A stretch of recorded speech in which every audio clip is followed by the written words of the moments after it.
들어갈게요. 감정평가 파트가 용어 자체도 어렵죠, 그죠? 좀 어려워서 이제 584페이지로 가시면은 거기에 보시게 되면 이제 뭐가 있냐면 밑에 가시면 부동산 가격의 형성 과정이라는 단어가 있나요? 그래서 이제 오른쪽에 이제 우리가 자꾸 아직 모르겠지만은 박스에 보시면 형성 과정이라는 게 있죠, 그죠?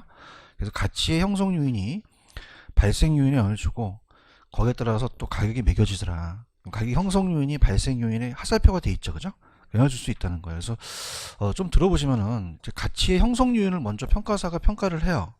그래서 우리가 형성 과정을 이제 본다면 자, 평가사는 그냥요 장래가 중요해요. 장래가 중요하죠, 그죠? 그래서 이제 부동산 가치의 형성 요인을 봅니다. 형성 요인을. 그래서 우리가 처음 하시기 때문에 그 박스를 보시면은 그 형성 요인이 일반 요인, 지역 요인, 개별 요인이라는 단어가 있나요? 세 가지 요인을 봐요. 그래서 우리가 일반적이라는 것으로서 이제 적이 생략이 돼서 일반적인 요인, 그 다음에 지역적인 요인, 그 다음에 개별적인 요인을 보는 거죠. 그래서 이제 우리가 이 세 가지가 있어서 이 순서대로 이제 가요. 그래서 이제 첫 번째 나온 게 그냥이에요. 일반적이에요. 일반적. 자, 들어보세요. 이건 전체적으로 이제 틀을 한번 들어보시는 게 좋아요. 굉장히 어렵기 때문에. 자, 틀을 들어보시면 전체 국토 공간에 우리나라가 남한이라면 이렇게 영향을 주는 겁니다. 전체 전국에.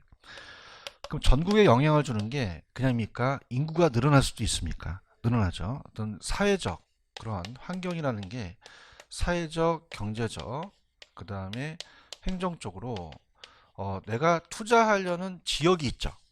그 A 지역을 선정을 해요. 그럼 그 A 지역에 영향을 미치는 요인이 그냥이에요. 지역적 요인이에요. 그럼 내가 산 부동산에 영향을 줄 수 있겠죠. 그럼 토지하고 건물에 영향을 준다. 그럼 토지하고 건물에 영향을 줄 수 있는 대상 부동산에 영향을 준다는 것이 개별 요인이라는 거죠. 그럼 어떻게 됩니까? 우리 지역의 인구가 안 늘어나요? 늘어날 수가 있어요. 그럼 부동산이 가격이 올라가잖아요. 그죠? 이해하셨습니까? 이런 것들이 이제 인구가 사회적이고 인구가 이런 것들이 이제 인간 관련되고요. 근데 경제적이라는 자체가 뭐냐면 요새 교통체계라는 단어가 나오는데 교통체계가 굉장히 중요한 거죠. 교통체계에 대한 상태를 가지고 따질 수도 있다는 겁니다. 그죠? 그럼 우리가 어떻습니까? 뭐 GTX가 지금 염두에 굉장히 또 이슈화 되잖아요. GTX ABC에서. 그 다음에 우리가 SRT라고 아시죠? 그 SRT가 수소서부터 이렇게 지나가잖아요. 그 수소를 지난 다음에 동탄역이라고 들어보셨어요? 그럼 동탄역이 SRT가 지나가게 되면서 가격이 안 올라간다, 올라간다? 올라가 버려요. 맞나요? 그럼 그냥입니까? 교통 호재입니까? 교통체계예요. 그럼 우리가 만약에 전철역이 사거리에 여기가 3번 출구와 전철이 뚫리자마자 이 지역에 인구가 바뀝니까? 행정적, 정책이 바뀝니까? 상권이 바뀝니까? 교통체계는 경제적으로 봐야 된다는 얘기죠. 맞나요? 그럼 우리가 이 SRT가 동탄 지역으로 지나간다? 그럼 내 부동산에 영향을 줄 수 있다는 거예요.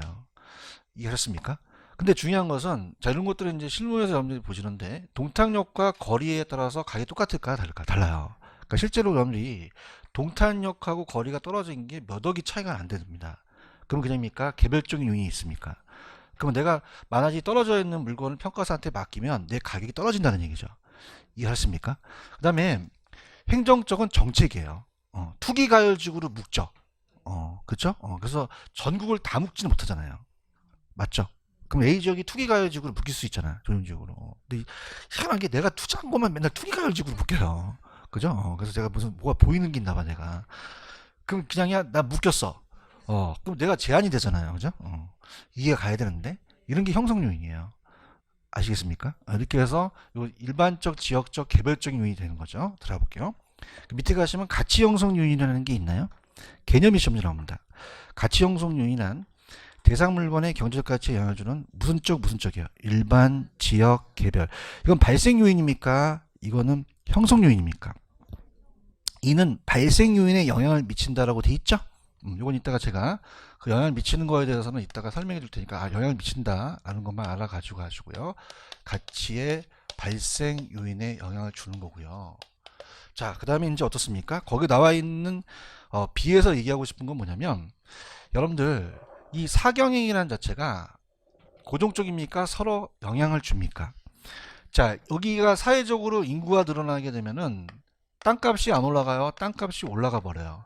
그럼 투기가 나타나니까 규제를 할 수 있죠. 그래서 우리가 이렇게 서로 영향을 주고 받는 게 따라보세요. 연관성이고, 자, 항상 고정적이에요, 변해요. 따라보세요. 유동성. 그런 단어 한번 찾아볼게요. 지금 여러분들 B를 보고 계셔요?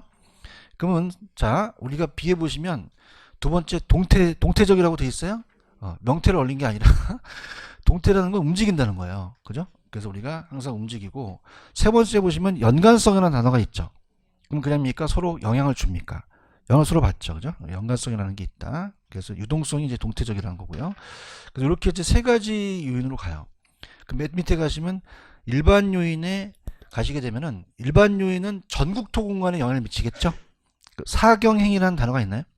그 사회적은 인구, 사회적 환경, 나중에 또 이제 이거는 가치 형성 요인에 열주는 사회적 요건이고, 경제적은 어떤 재정 금융 같은 이런 것들이 되고요. 뒤에 또 나옵니다. 행정적은 정책인데, 넘겨보세요. 나와요. 넘기시면은 박스가 하나 있죠. 박스 있어요? 거기 보시면 일반 요인에 사경행이라고 돼 있죠. 사회적은 인구, 가구, 그 다음에 교육, 사회복지, 관행인데, 도시형성 공공시설이라는 단어가 있나요? 그럼 사람들한테, 인간한테 공공시설이 안 필요해요? 필요해요. 그래서 이거는 이제 사회적으로 볼 수가 있고요. 거기 보시면은 경제적이라는 것은 누가 와도 다 저축, 재정, 물가, 임금은 다 경제적인데, 자, 6번을 한번 가볼게요. 교통체계 상태라는 게 있죠. 그 교통체계는 사회적으로 봐야 돼요? 경제적으로 봐야 돼요? 경제를 보고. 5번을 보시면 기술 혁신 산업구조라는 단어가 있나? 자, 지금 4차 산업으로 흐르고 있죠. 그죠? 그래서 그 지역이 산업 구조가 4차로 이제 막 흐르는 그 지역이 경제 효과가 있다는 거죠. 기술 혁신 산업 구조고. 그다음 4번에 가시면 세제예요. 세금 부담의 상태예요. 그럼 세금 부담의 상태라는 것은, 세금 부담의 상태는 여러분들 조세의 전가라는 거 기억나시죠? 자, 임대인한테 조세를 부과시키면 그냥입니까? 임차인한테 넘깁니까? 그 정부에 대한 정책이 아니라는 얘기죠. 이 시장 안에서 경제 환경에서 이루어지는 부담 상태가 되고요. 근데 정책은 거기 보시면은 제도, 규제, 계획 이런 게 있고, 두 번째 밑에 따라서 세제. 세제는 따라서 조세 제도. 그럼 세제가 나왔다. 그럼 이거는 경제적으로 봐야 돼요? 행정적으로 봐야 돼요? 행정적으로 보는 거죠. 이해 가셨습니까? 그 다음에 보세요. 여러분들 개별 요인, 개별적인 것부터 봐야 돼요? 지역적 요인서부터 봐야 돼요? 지역률을 본 다음에 개별 요인이겠죠. 그런가요? 그래서 지역은 그 특정적인 부동산 가치 영향을 주고, 개별은 그 부동산 자체에 영향을 미치는 거예요. 이해 가셨나? 그 지역은 또 일반적도 있고 자연적 조건을 보지만, 오른쪽 개별은 박스 보시면 따로 있어요. 토지와 건물. 토지와 건물은 지역입니까? 내 개별입니까? 개별이죠. 그렇게만 가져가세요. 여기는 그렇게 출제 빈도가 낮고, 밑에 2번에 가시면은 가치 발생 요인이라는 단어가 있나요? 자, 형성 요인이 발생 요인에 영향을 줘요. 자, 그럼 우리 시장이 완전 시장이에요? 불완전 시장이에요? 가격이 수요 공급이 만나서 일물일가가 안 되죠. 그래서 가격이 형성이 되지 못하, 우리 발생되지 못하기 때문에, 우리가 결정이 되지 못하기 때문에 평가사가 필요해요. 네 가지 발생 요인이 있어요. 그래서 처음 하시기 때문에 거기 보시면은 뭐라고 되어 있냐면, 자, 기업번에 효용, 유용성이라는 단어가 있나요? 그래서 우리서 부동산에, 다 앞에가 부동산이 붙습니다. 부동산의 효용성이에요. 효용성이나 유용성이 가격을 발생시키는 원인이 되거든요. 자, 그럼 들어보세요. 자, 여러분 봐봐. 아까 여기에 전철이 뚫리는 게, 교통체가 바뀌는 게 경제적 요인이었죠? 그럼 형성 요인에 의해서 발생 요인에 영향을 줘요. 무슨 영향을 준다? 발생. 그러면서 우리가 부동산이라는 주거용이 전철이 뚫리게 되면 그냥입니까? 편리성이 증가합니까? 편리성이 유용성이거든요. 그런가요? 그럼 이게 유용성이 증가하게 되면 그냥입니까? 부동산 수요가 증가를 합니까? 그럼 가치가 올라가죠? 그럼 가치를 발생시키는 원인이 된다는 얘기예요. 이해하셨습니까? 그래서 밑에 가시면 여러분들 효용, 유용성이 있어요? 그럼 부동산을 사용 수익함에 따라서 인간이 필요한 욕구를 만족시키는 재화의 능력이에요. 찾으셨죠? 그럼 용도에 따라서 미수 쳐보세요. 주거지는 그냥입니까? 쾌적성이 중요합니까?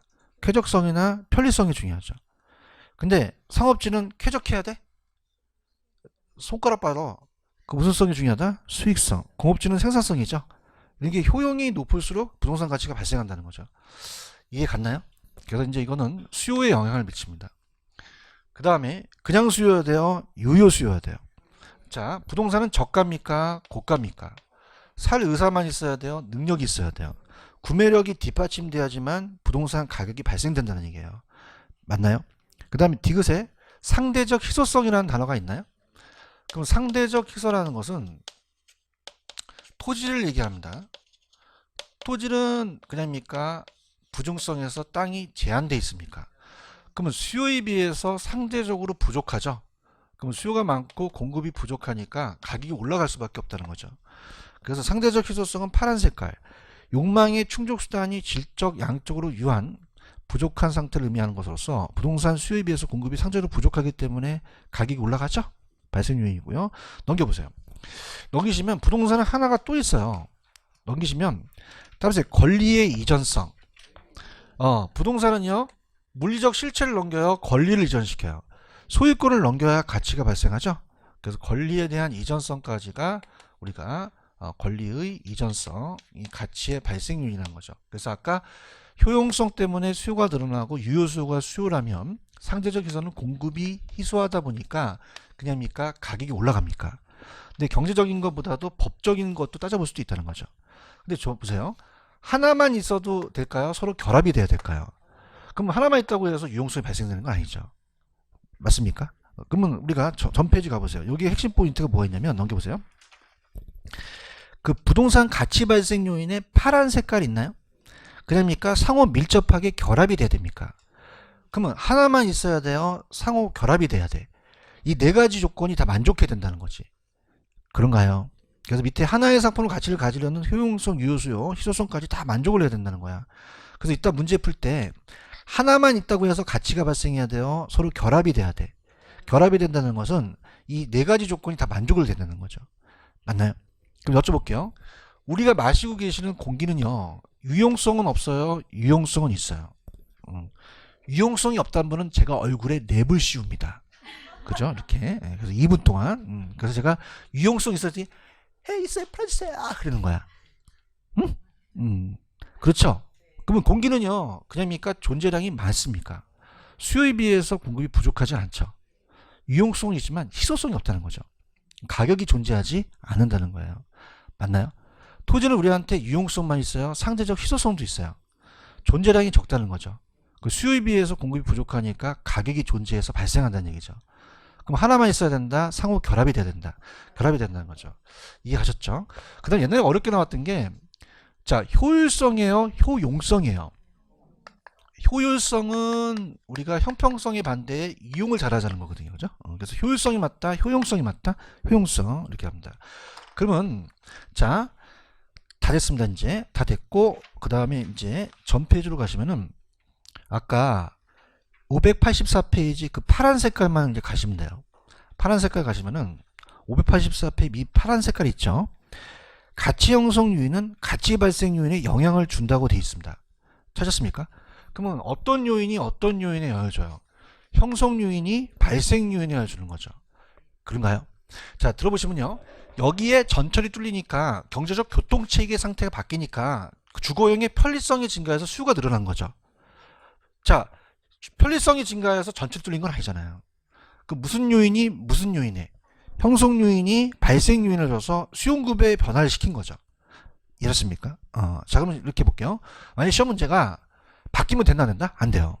무슨 요인이 무슨 요인에 형성 요인이 발생 요인이라는 거죠. 아시겠습니까? 그래서 옛날에 우리 형이 발이 커요. 따라서 형 발. 누가 발이 커요? 형이 발이 크죠. 따라서 형 발. 무슨 뜻이야? 형 발이. 이해했습니까? 그리고 중요한 것은 봐보세요. 형성 요인이 따라서 일치계. 그러면 형성 요인이 경제적 가치가 일반 지역 개별이 있죠. 발생 요인이 일치계라고 하면 안 되죠. 발생 요인은 아까 요 효상유이였죠. 이게 발생 요인이에요. 맞나요? 그럼 시험 문제 발생 요인이 일치계다 그러면 돼야 안 돼요? 안 된다는 거죠. 맞습니까? 발생입니까? 형성입니까? 다시 갑니다. 자, 누가 발이 크다고요? 따라서 형발. 무슨 뜻이야? 형성 요인이 발생 요인. 얻어나온 것 같더니 야매만 하는 거야. 어머, 형 발이 뭔지 알아, 언니? 몰라? 형이 발이 크대. 근데 뭔데? 몰라, 씨. 그럼 무슨 요인이? 무슨 요인에? 형성 요인이 발생 요인이에요. 맞아요? 그럼 우리 형이 굉장히 일찍 깨요. 그 발이 일찍 깨요? 형이 일찍 깨요? 그다음에 형이 일찍 깨. 형이 일찍 깨. 아시겠죠? 그죠? 이렇게. 저 진짜 열심히 하겠습니다. 이렇게 반응이 좋으신데 처음이었어요. 괜찮아요? 말말가? 전도 좀 하세요. 그죠? 공실이 많아요, 옆에. 자, 형이 일찍 깨죠? 이렇게 가시면 돼요. 이해하셨습니까? 이렇게 가셔서 문제를 한번 풀어볼게요. 이거 관련된 문제가 어떻게 나왔었냐면 7번하고 8번이에요. 7번하고 8번을 한번 풀어보시면 아 이렇구나 이렇게 나오겠구나라는 걸 알 수가 있습니다. 7번 8번 갑니다.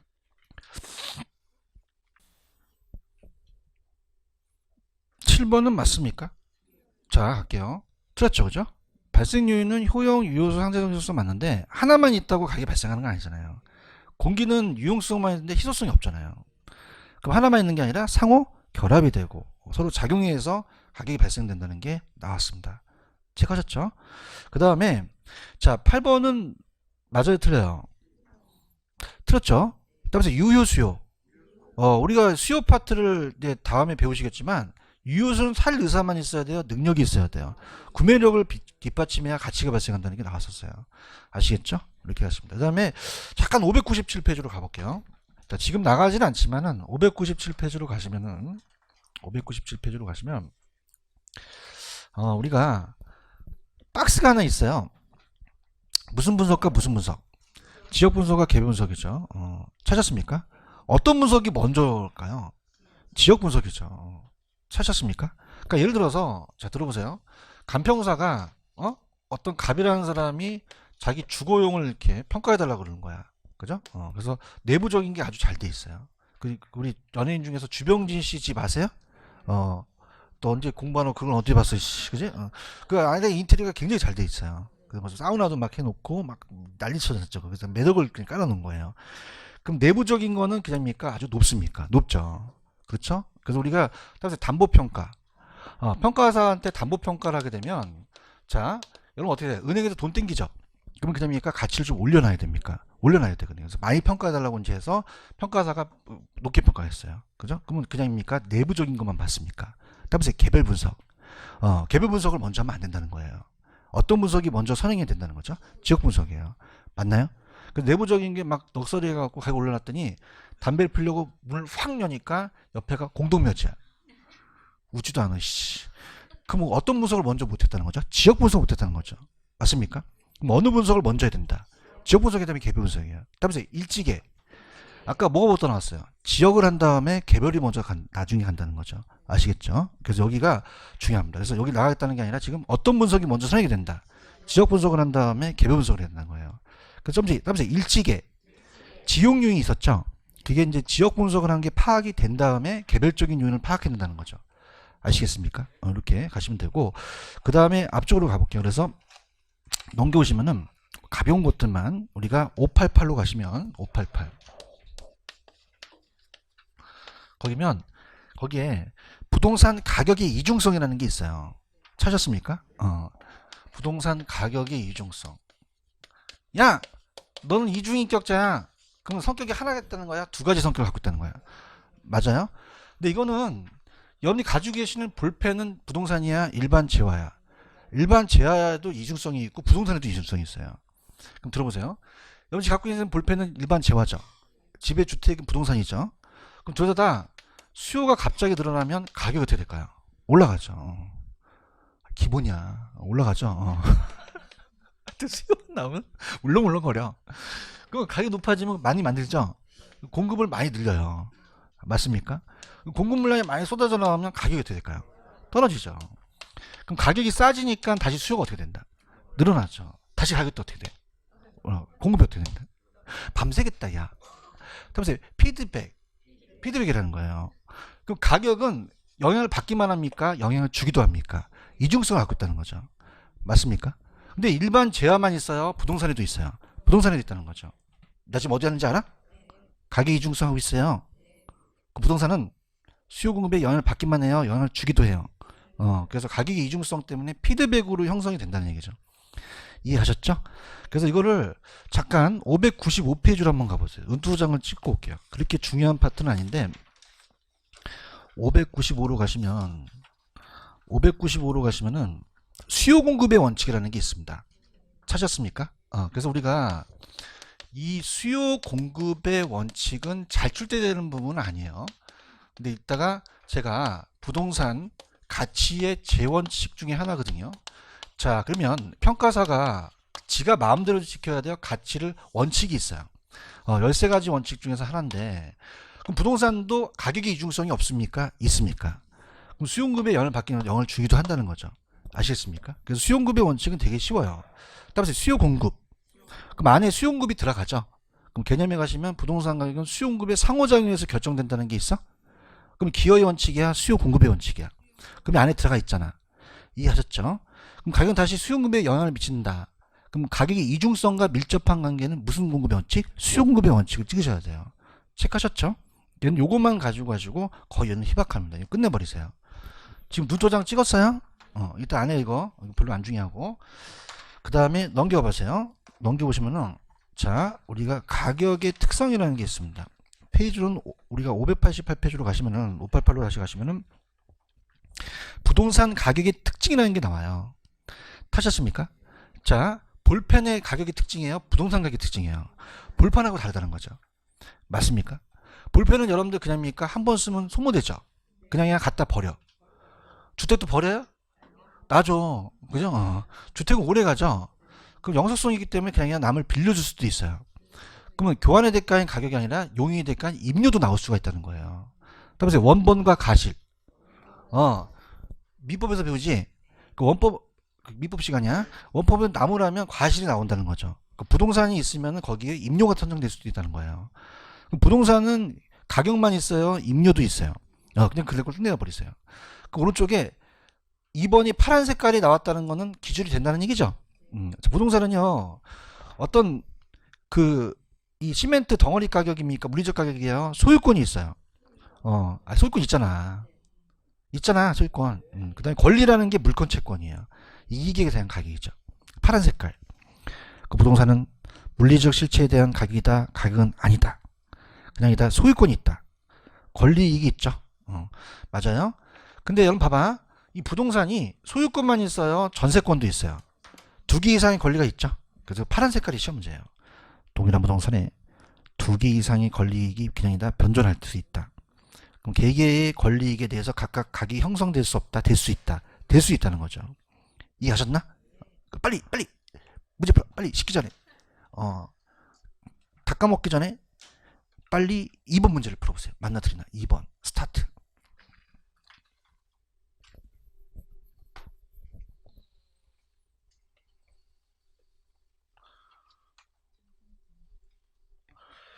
자 바로 가셔서 이걸 문제를 못 풀면 본인한테 문제가 있는 거예요.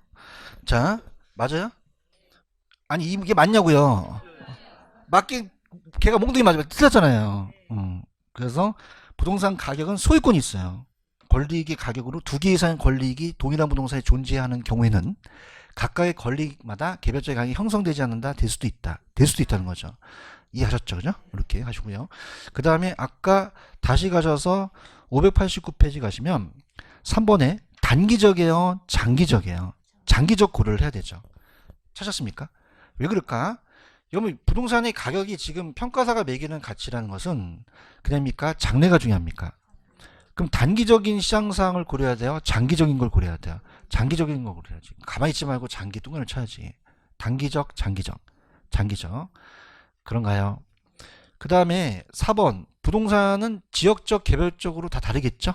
이렇게 형성될 수 있다는 거죠. 이해 갔나요?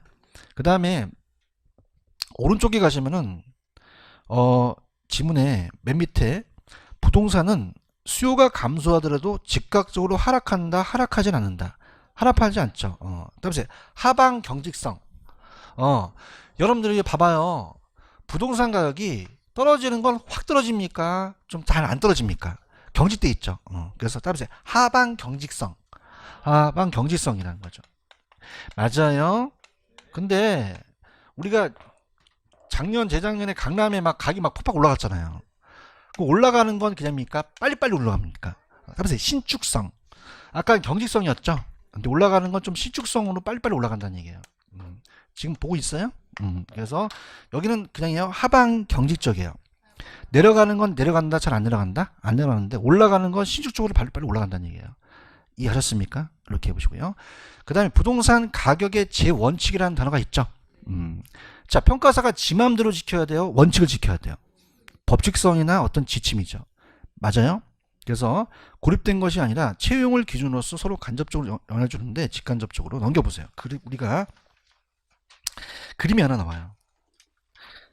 지금 그림 보고 계셔요? 막 집에 가고 싶고 그래요. 막 13가지 원칙인데 미치겠어요. 뭐 무슨 이상한 얘기가 있고. 그럼 거기 보시면 중간에 채용의 원칙이라는 게 있나? 무슨 원칙이 있다? 채용 원칙을 가장 지켜야 돼. 우리가 부동산의 용도가 정해져 있나요? 다양한가요? 잘 읽어보세요. 이 칠판 중에는 부동산이요 일반 재화예요. 용도가 다양해요? 뭐 하는데 쓰는 거예요? 지우면 되잖아. 이제. 내가 지우다가 여성분들은 분만할 때 쓰는 게 아니잖아요. 그럼 얘는 채용할 필요가 없는데 부동산은 채용이라는 게 있죠. 가격제 원칙은 원래 일반 경제 원칙 따왔지만 채용이라는 게 만들어져요. 그럼 채용 원칙을 안 지켜야 된다? 반드시 지켜야 된다. 지켜야 되죠. 채용 원칙을 주로 가자는 얘기예요. 체크하셨어요? 채용 원칙을 이제 주로 가는데 채용 원칙은 그렇게 출제 빈도가 높지는 않습니다. 그래서 밑에 가시면 양가로 1번에 채용 원칙이라는 게 있죠. 그래서 이제 개념이 성립 근거만 가지고 가세요. 자, 개념은 그냥 밑줄 쳐보세요. 부동산 가격은 무슨 이용의 원칙을 가져야 돼요? 채용을 기준으로 형성한다는 원칙이죠. 부동산 평가에만 적용되는 원칙이에요. 그래서 가장 중추적인 기능으로서 채용은 최고 최선의 이용이라고 하고, 자, 우리가 보통 강남역 사거리는 상업용지이기 때문에 공장져야 돼요? 상가져야 돼요? 주관적입니까? 객관적입니까? 양식과 통상의 사용을 가진 사람의 합리적, 합법적 최고 최선이라는 게 있죠. 그래서 우리가 성립 근거는 이제 채용의 원칙이 성립된다는 것은 따라서 용도의 다양성, 부중성, 상대적으로 희소하기 때문에 그렇죠. 그렇고요. 그다음에 이번 문제는 채용의 판정 기준이라는 게 있죠. 그러면 물리적으로 그냥 해야 돼요? 채택이 가능해야 돼요. 가능해야 되죠. 따라서 법경기.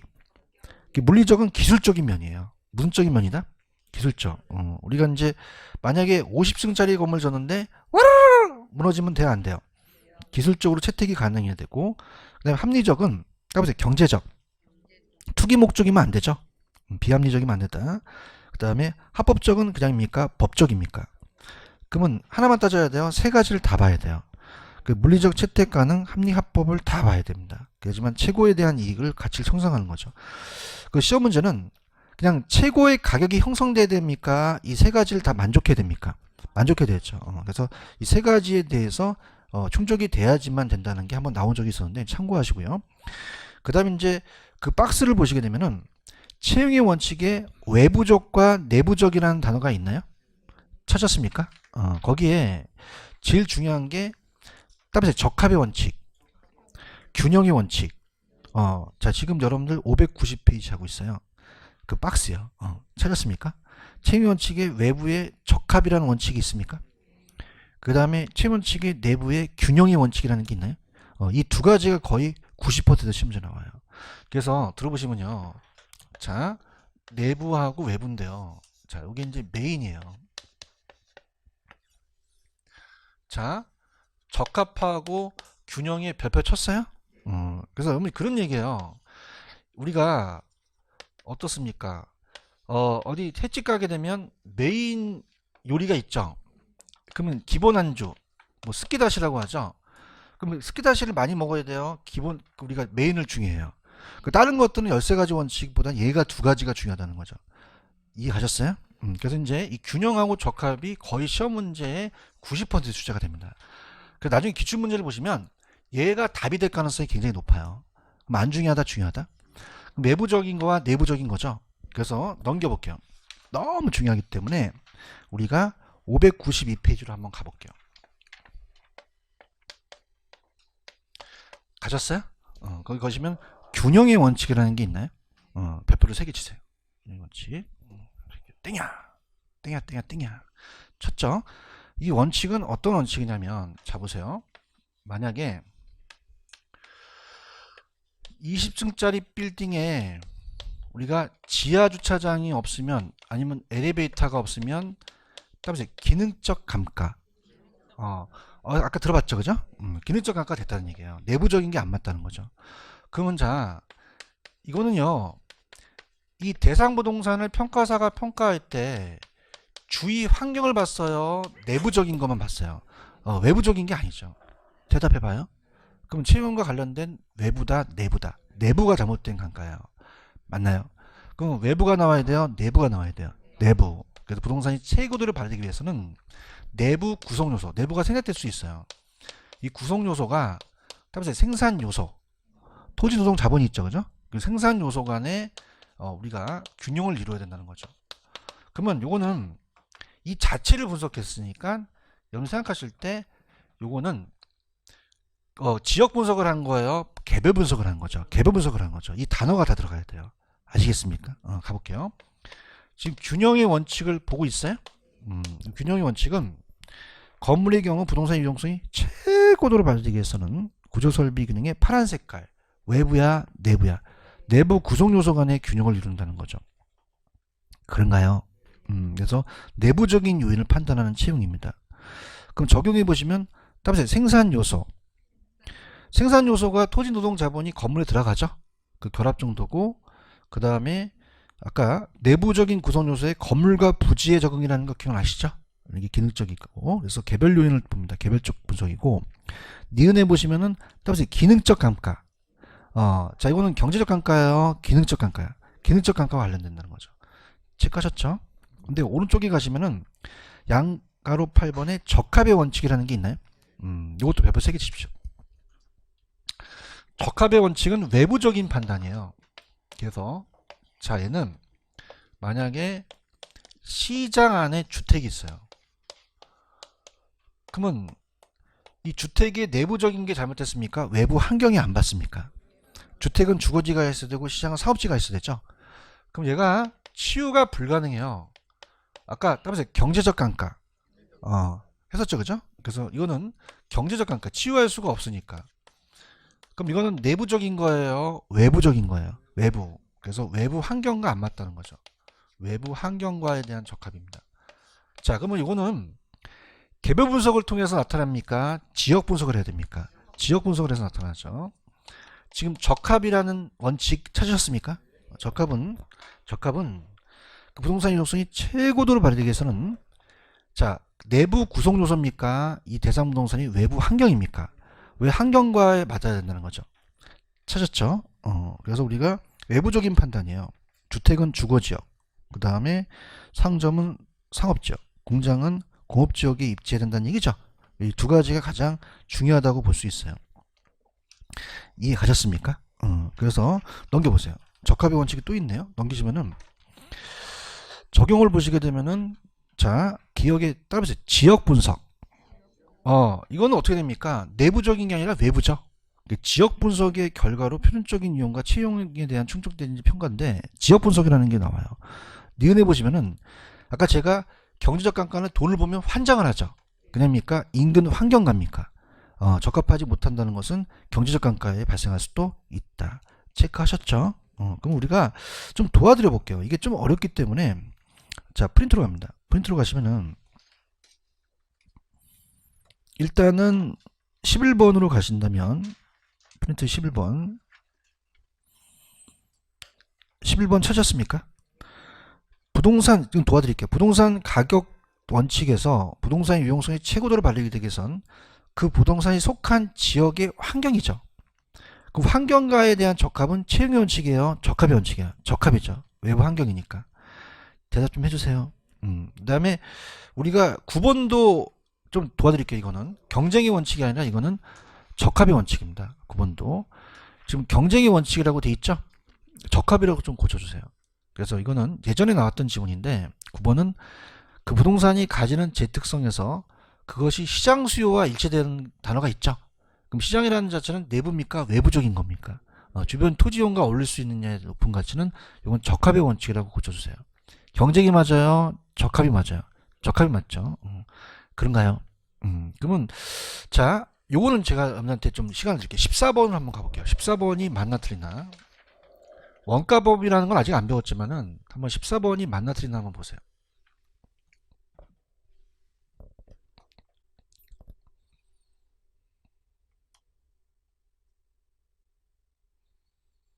균형의 원칙이라는 단어가 있죠. 맞나 틀렸나?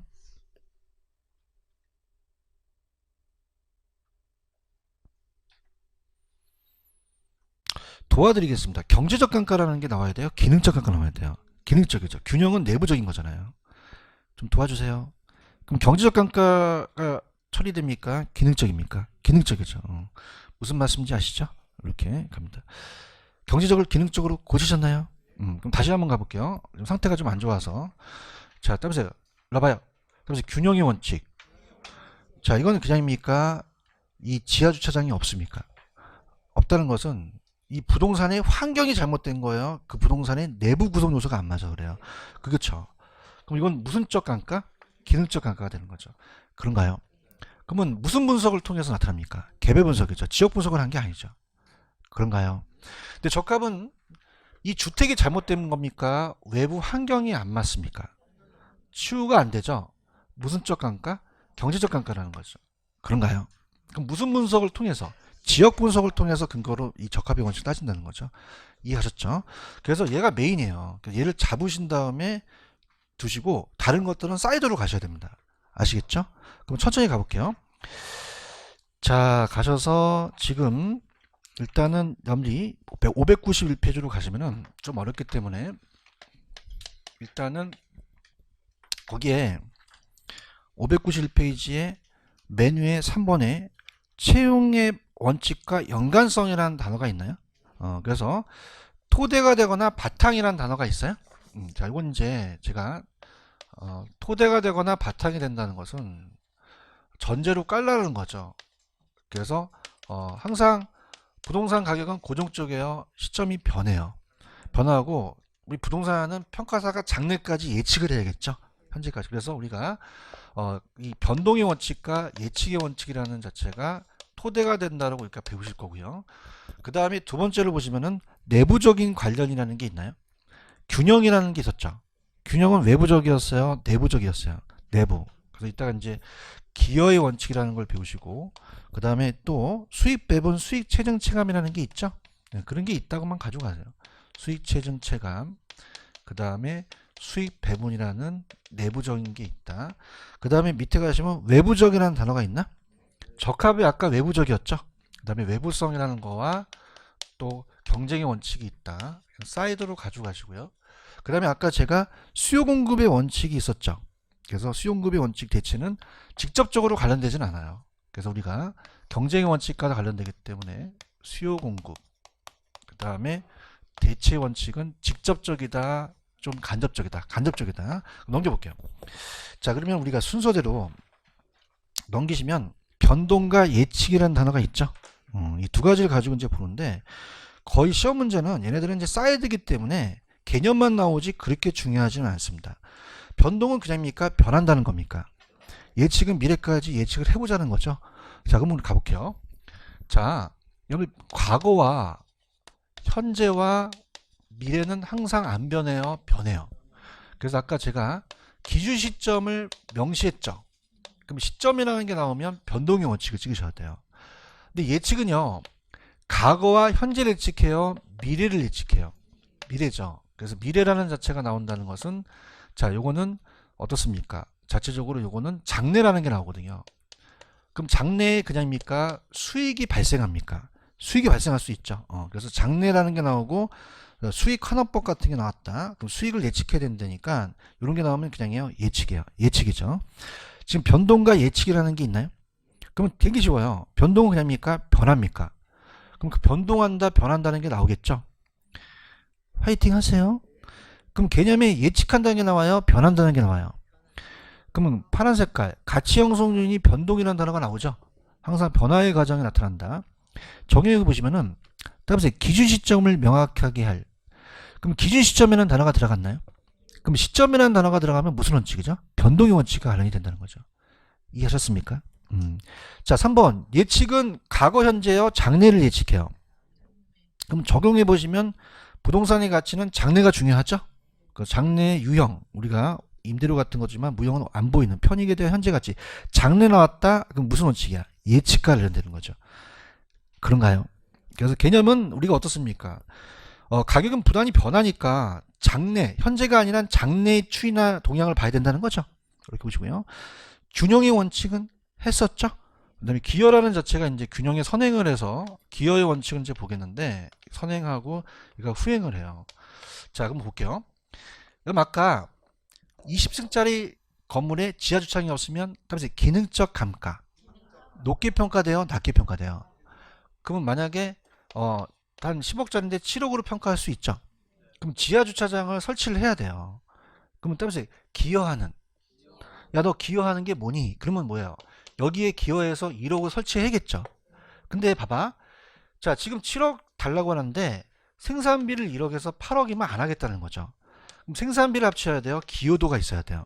그죠? 그럼 우리가 이따 생산비를 합치는 게 아니라 기여도를 따진다는 거죠. 그럼 플러스 알파가 있어야겠죠. 그럼 15억 하면 기여하죠. 그럼 투자를 한다는 거죠. 그래서 우리가 추가 투자를 할 수 있는 적성성 판단이에요. 그럼 만약에 15억 하면 투자하시겠죠. 그럼 15억이면은 나중에 균형도 맞을 수 있다는 거죠. 선행하면 얘가 후행하는데, 자 얘는 그냥입니까? 기여한다는 게 들어갑니까? 들어가죠. 여러분들 화이팅 하세요. 다음에 기여하는, 기도하는, 기여하는 개념 가볼게요. 자 얘도 내부적인 겁니다. 파란 색깔. 부동산 가격은 각 구성 요소의 기여도, 공헌도에 따른 단어가 있어요? 근데 당연히 무슨 원칙이에요? 기여한다는 거죠. 그런가요? 그래서 밑에 가시면요, 부분과 전체에 관계된 원칙인데 이러한 기여의 원칙은 균형의 원칙에 선행한다고 되어 있죠. 그렇죠? 무슨 말씀인지 아시겠어요? 적용의 얘기는 이 저자분이 만약에 20억짜리 건물에 1억 주고 엘리베이터에 설치해서 21억 하시면 투자하시겠습니까? 안 하죠. 22억 하면요, 하죠. 추가 투자라는 거죠. 그죠? 기여한다는 거. 그 다음에 봐봐. 토지를 2번, 니은번 합필한다, 우리가 합병한다는 얘기 들으셨죠? 건물을 증축했을 때 투자 가치에 대한 추가 투자의 적정성 판정을 한다는 거죠. 그런가요? 그 다음에 수익 배분이라는 게 있나요? 자, 그러면 기여한다는 거예요? 수익을 배분한다는 얘기예요? 배분한다는 거죠. 지금 찾으셨죠? 그럼 얘는 수익 배분이라는 얘기가 들어가거든요. 자, 그럼 들어보세요. 자, 가볼게요. 자, 보세요. 자, 지금 따라보세요. 내부적인 거, 외부적인 게 아니에요. 그죠? 그래서 우리가 이 건물에 생산 요소가 들어가죠. 그래서 토지, 노동, 자본이 들어갑니다. 그 다음에 경영도 생산의 사요소인데요. 자, 생산 요소를 주게 되면 그냥 해야 돼요. 대가를 받아야 돼요. 토지는 지대를 받고, 노동은 임금을 받고, 자본은 이자를 받고, 경영은 이윤을 받아요. 근데 중요한 것은 토지는 움직여요, 움직이지가 않아요. 부동성이죠. 따라서 고정 요소. 근데 노동은요, 임금을 적게 주면 다른 데로 그냥요 이직할 수도 있어요. 그러면 얘는 가변 요소죠. 그러면 얘네들한테 먼저 수익을 준 다음에 토지는 나중에 주겠다는 거야. 따라보세요. 토지 잔여법. 그럼 나중에 토지에 대해서 잔여적으로 남게 되죠. 그래서 이런 거. 그럼 얘는 기여해요, 수익을 배분해요. 그럼 수익 배분이라는 게 들어가거든요. 지금 수익 배분의 원칙 보고 있어요? 잉여, 잔여 이런 게 나오면 이게 수익 배분인데, 토지, 자본, 노동이 각 생산 요소에 의해서 총수익을 잃을 재료 요소에 배분된다는 게 있죠. 그럼 수익 동그라미만 치시고 배분 동그라미 쳐보세요. 그리고 읽어보세요. 기여해요, 수익 배분이에요. 자본, 노동이 먼저 배분되죠. 잔여액이 그 배분이 정당하게 토지에 기속된다는 부동성 때문에 수동적인 생산 요소이기 때문에 최종적인 배분이 된다는 거죠. 그래서 적용해 보시면은 니은에 따라서 토지 잔여법. 잔여라는 건 잉여, 잔여 나왔다 그러면 무조건 무슨 배분이야? 수익 배분이라는 거죠. 체크하셨습니까? 그러니까 이런 거예요. 지금 여러분 제가 문제를 풀 때 기여의 원칙과 수익 배분은 다르다는 거죠. 자, 따라서 기여하는, 자, 행동을 잘 보세요. 자, 지금 이거를 그냥입니까? 기여해야 됩니까? 지금 행동을 지금 보고 계셔요? 근데 수익 배분은 기여한다는 거예요, 수익을 배분시키는 거야. 내 표정, 내 판토마임을 이렇게 잡아봐. 이거는 기여지. 그러면서 이건 어떻게? 이건 잡아. 이건 이렇게 주는 거야. 이거 어떻게 하는 거지? 수익 배분이야. 그지? 다시 갈게. 나 행동 봐봐. 이거는 배분이라는 거죠. 맞아요? 그 빨리 가세요. 빨리, 다시, 빨리 가봐. 10번을 한번 풀어보세요. 내 액션을 이해 가실 거예요. 10번. 내 표정을 잘 보셔야 돼요. 아까. 기여랑 수입 배분은 달라요.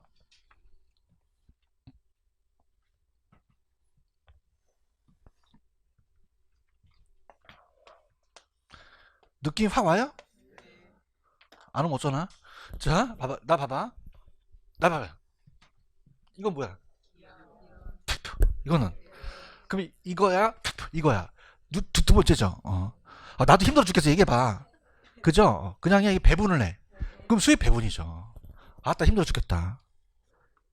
이 좀 해봐. 같이 가자. 나도 눈물이 나. 여러분들 이런 걸 배운다니까. 그죠? 그럼 여기서 봐봐. 수익. 수익이라는 단어가 있죠. 그냥 배분해요. 그럼 기여가 아니죠. 아시겠죠? 그죠? 그래서 이거는 토지 자본 노동 중에서 어떻게 됩니까? 이 자본 노동 경영은 먼저 배분되죠. 나중에 토지로 간다는 얘기예요. 토지 기속되는 게 따라서 토지 잔여법. 자녀나 잉여 나오면 무조건 수익 배분이거든요. 토지 순수익을 구한다는 게 나중에 평가에 나올 거예요. 이해하셨습니까?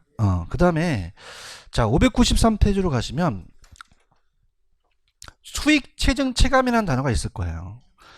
찾았습니까? 자 건물이요 계속 짓습니까? 한계가 있습니까? 어느 정도 하게 되면은 우리가 임대가 안 나올 수 있어요. 얘기 좀 해봐요. 해봐요. 여기 상가가 가장 위치가 좋은 게 그냥입니까? 1층입니까? 근데 한 50층의 상가지만 50층 임대 올까? 안 온단 말이에요, 잘. 맞아요? 그러면 수익이 계속 체증합니까? 체감할 수도 있습니까? 그렇죠. 그래서 그걸 따진다는 거죠. 체크하셨죠? 그래서 토지가 수확이 체감하듯이 단위 투자에 계속해서 증가시키다가 총수익이 증가됩니까? 나중에 체감할 수도 있습니까? 수익이 점차 감소할 수도 있다는 거죠. 맞나요? 그럼 적용해 가시면은 추가 투자의 적정성 판정이라는 게 있죠. 그래서 추가 투자할지 안 할지를 판정하는 거죠. 이해 가셨나? 그 다음에 넘겨보세요. 이제 조금밖에 안 남았어. 따보세요. 외부성의 원칙. 주택에요. 공원이 들어갔으면은 정의 외부성이죠. 공동묘지가 들어서면 부외부성이 될 수도 있다는 거죠. 그래서 얘는 이 환경이 부동산에 영향을 줄 수 있다는 얘기예요. 그래서 긍정적, 부정적인 미친다는 거죠. 그래서 외부적인 요인에 의해서 부동산 가치에 긍정적 영향을 미칠 때는 외부 경제, 정의 회복과 부정적인 미칠 때는 외부 불경제 나타나는 게 무슨성의 원칙, 외부성의 원칙 그냥 그렇게 가져가세요. 아시겠죠? 밑에 보시면 경쟁의 원칙이라는 게 있나요? 그럼 경쟁의 원칙은 그냥입니까? 경쟁이라는 단어가 들어갑니까? 들어가죠. 자 보세요. 일로 봐요. 만약에 순댓국집이 굉장히 장사가 잘 돼요. 줄을 서시요. 그러면 그냥입니까? 매출액이 많습니까? 더 먹는 게 초과인이었죠. 그럼 초과인이 발생하면 그냥이야 경쟁이 생겨. 옆집이 생기죠. 대답해봐요. 초과인은 그냥이야 경쟁을 유발해. 경쟁을 야기시켜요. 그런가요? 그럼 경쟁은 다시 초과인이 소멸될 수 있다는 거죠. 그럼 여기 그냥이야 경쟁이 들어가. 한번 가볼까? 좀 즐기자. 경쟁의 원칙은 뭐가 들어간다고? 경쟁. 자, 따보세요. 초과인은 경쟁을 같이 가. 경쟁을 야기하고 경쟁해. 경쟁이 들어갔죠? 그 무슨 원칙이야? 경쟁의 원칙이죠. 맞습니까? 그럼 빨리 가봐. 빨리 가서 이거 틀리면 안 실 거야. 12번이 맞나 봐봐.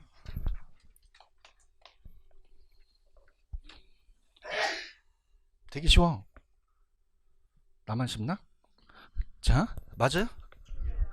들었죠? 지금 12번 보고 있는 거야? 그러면서 경쟁은 야 동영상 보는 사람이 나 미친놈이라고 했거든. 경쟁의 원칙이에요. 아시겠죠? 그죠? 그러니까 적합과 균형 외에는 사이드로 가져가는 거죠. 아시겠습니까? 그럼 이거는 얘기해봐요. 수익이 체증 체감한다는 거예요? 경쟁을 따진다는 거야? 경쟁의 원칙이라는 거죠. 쉽단 말이야. 아시겠죠?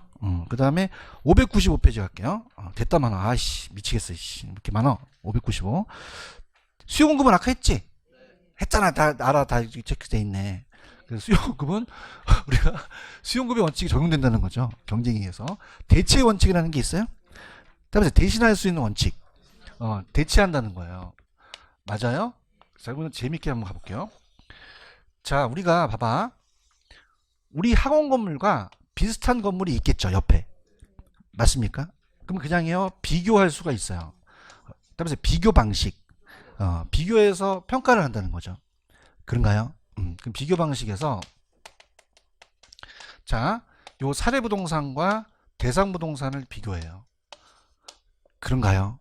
그럼 어떻습니까? 자, 보세요. 우리가 물리적이란 말, 자, 토지의 특성에서 자연적 특성 기억나시죠? 기억난다고 해요. 물리적으로는 무조건 된다, 안 된다? 안 돼요. 물리적으로 대체할 수는 없어요. 그렇죠? 그럼 우리가 옆에 있는 토지가 똑같아요. 다 토지 지형이 달라요. 다르기 때문에 무수적 대체는 안 돼요. 물리적 대체는 안 되죠. 그런가요? 근데 옆에 있는 건물이 그냥입니까? 용도가 비슷비슷합니까? 다시 어떻게 한다고? 다시 한번 가격도요. 비슷할 수 있다는 거죠. 즐기자. 다시 할게. 용도가 어떻게? 가격도? 어머, 비교할 수 있네. 그죠? 그럼 이건 그냥이야 용도 면에서의 대체예요. 그렇죠? 건너편에 학원 할 수, 여기도 학원 할 수 있잖아. 어떻게 하자. 무슨 쪽 대체는 안 되지만 용도 면의 대체는 가능하다는 거예요. 아시겠습니까? 그냥요 비교할 수 있어요. 대체 관계가 성립된다는 거죠. 경쟁 관계가. 그래요? 용도만 비슷해요. 또 엘리베이터가 있을 수도 있죠. 그럼 엘리베이터가 있고 엘리베이터 있다는 것은 따라서 이건 효용, 기능이라는 거죠. 그죠? 효용과 기능이 유사할 수도 있다는 거죠. 그런가요? 그 다음에 가격이 또 유사해야 돼요. 그래서 요거에 대해서는 대체라는 거죠. 그럼 자, 가볼게요. 대체는 그냥요 대신할 수 있는 거예요. 물리적이에요, 용도면이에요. 기능, 가격면에서 대체 관계라는 거죠. 맞아요? 야! 내가 대신해 줄게. 용기가 없어야 돼요? 용기가 있어야 돼요? 있어야 대신해 주죠. 별걸 다 한다 내가 진짜. 이해하셨죠? 그죠? 그럼 대체 관계 성립된다는 거예요. 경쟁 관계가. 그럼 봐볼게요. 일로 와봐요. 그럼 일로 와봐요. 그럼 엘리베이터가 있는 건 따라서 효용이 동일할 때, 기능이 동일할 때, 여기 만약에 5층짜리 건물이라면 층수가 같죠? 그럼 가격이 비싼 걸 선택하겠어요? 싼 걸 선택하겠어요? 싼 걸 선택하죠. 뭐 이런 거 잘한다. 다시 할게. 효용이 같으면 가격이 비싼 거, 싼 거.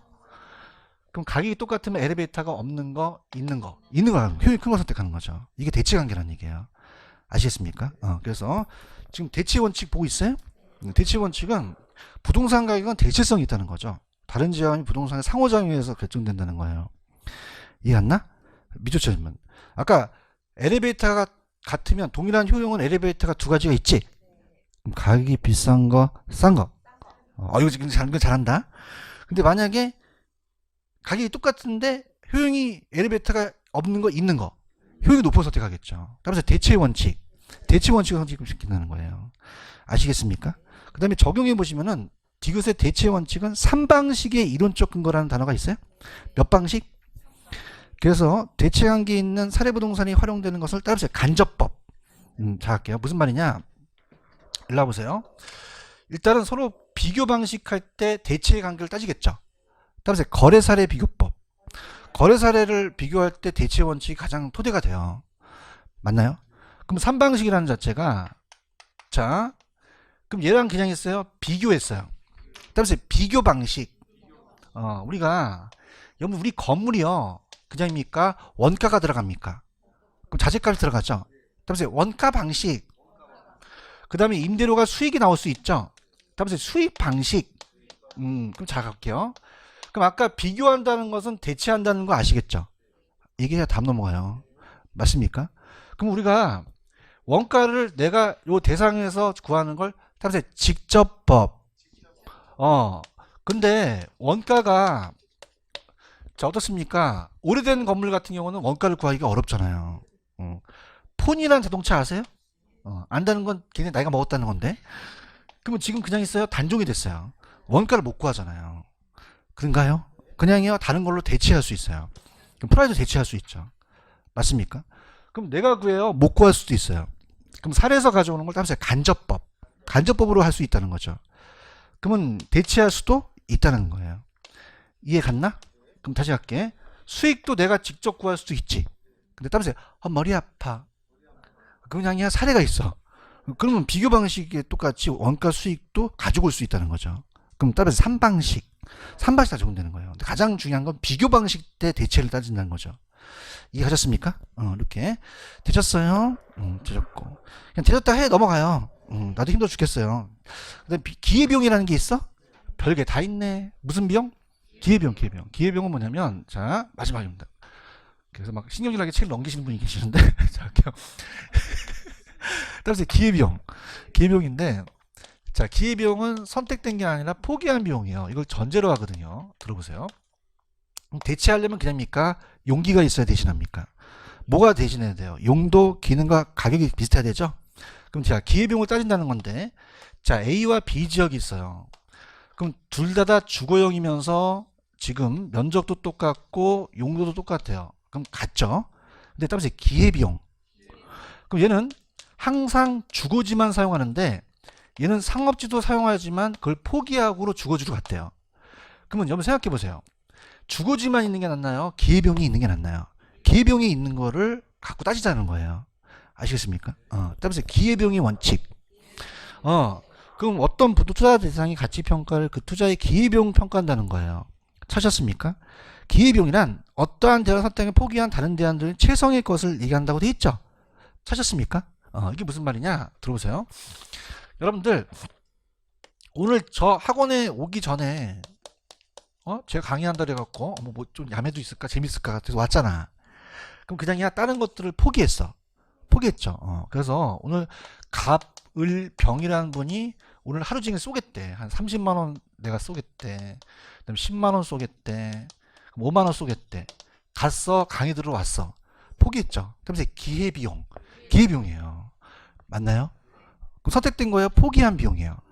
실제 지불된 비용이 아니라 인식된 비용이죠. 얘기해봐요. 근데 그런 일 없겠지만 내가 강의를 열심히 해서 오늘 쓰러져 갖고 오늘 휴가 간다고 문자 갔어요. 그러면 30만 원, 10만 원, 5만 원 중에서 어떤 거 전화해야 돼요? 야, 이런 건 잘해. 가장 높은 게 기회비용이 돼요. 맞아요? 그럼 30만 원이 전화 안 받아. 그럼 5만 원한테 전화해? 10만 원한테 전화해? 그게 10만 원이 기회비용이 되는 거야. 나 지금 요거 기회비용 하고 있는데. 아시겠어요? 그럼 이거는 포기된 다른 대안 중에 최선의 것을 얘기한다는 거죠. 근데 실제로 30만 원을 지불했습니까? 인식된 비용입니까? 인식된 비용을 기회비용이라고 그래요. 아시겠죠? 됐습니다. 넘겨볼게요. 넘기시면은 적용에 이제 우리가 기회비용을 반영한다는 게 나와 있거든요. 그래서 그렇게 보시면 되고, 자, 그럼 프린트로 가볼게요. 프린트로 가시면은 일단 얘기하셔야 됩니다. 지금 9번 문제 풀었죠? 10번도 풀었죠? 11번 풀었나요? 11번 본인만 안 푼 거예요. 자, 12번 풀었죠? 13번 한번 풀어보세요. 13번만 풀면 될 것 같아요. 아까 하도 지나가지고.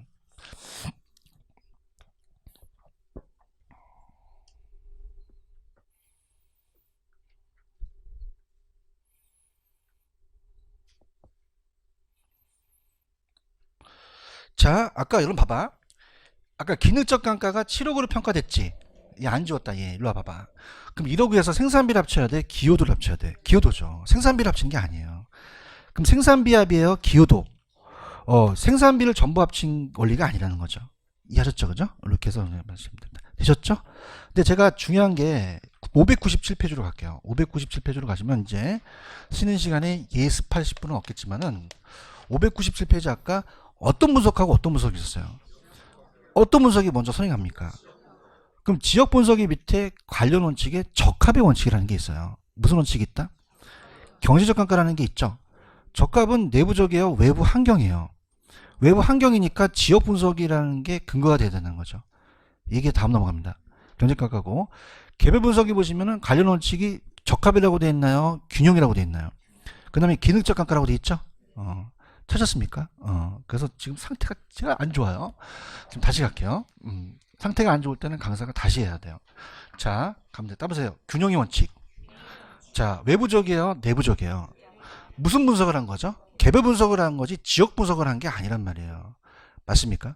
자, 이건 무슨적 감가라고 아까 배웠어요. 기능적이고요. 적합이라는 게 있었죠. 적합은 외부적인 거죠. 그 외부는 적합이라는 얘기예요. 그럼 우리가 외부성 적합 경쟁은 외부라는 얘기죠. 맞습니까? 그럼 이 세 가지는 내부다, 외부다. 외부죠. 여러분들 나가잖아요. 그럼 그냥입니까? 경쟁자가 많습니까? 여기 학원 많아요. 해커스, 방문가 되게 많아요. 그럼 경쟁자가 그냥 많죠. 그래서 외적과 경쟁하자. 외적과 경쟁하자. 야, 진짜 노력 많이 한다. 그 외적이죠. 그럼 적합은 내부예요, 외부예요? 내부가 잘못된 게 아니에요. 주택은 잘 돼 있는데 외부 환경이 안 맞는 거죠. 맞습니까? 그럼 이거는 시장 안의 주택이라는 자체는 내부적이다, 외부적이다. 외부 환경이라는 게 안 맞죠. 외부 환경에 대한 게 안 맞다는 것은 치유가 가능해요, 불가능해요. 그럼 이거는 경제적 감가라는 거 기억나시죠? 그러면 이거는 그냥입니까? 지역 분석과 관련됩니까? 지역 분석 관련돼요. 체크하셨습니까? 자, 꿀팁을 드리면 들어갑니다. 자, 볼게요. 지역 분석이 지읒 들어가죠. 균형에 지읒 들어가요. 적합에 지읒 들어가요. 적합에 지읒 들어가죠. 맞나? 호응 좀 해. 그다음에 경제적 감가. 세 가지가 맞물려야 돼요. 맞나요? 그 다음에 균형이라는 자체는 개별 분석이죠. 기능적이죠. 균형이 기억 들어가죠. 개별의 기억 들어가죠. 그다음에 기능적 감가. 이게 가장 핵심 포인트가 돼요. 찾았습니까? 다시 할게. 지역 분석은 균형이야, 적합이야. 어떻게 했지? 합격하실 거예요. 좀 기대해요. 그 다음에 개별은 적합이야, 균형이야. 어떻게 했지? 이걸 잡으셔야 됩니다. 이거에 대해서 다음 시간에 제가 할 거예요. 아시겠죠? 좀만 쉬었다가 갈게요. 쉬세요.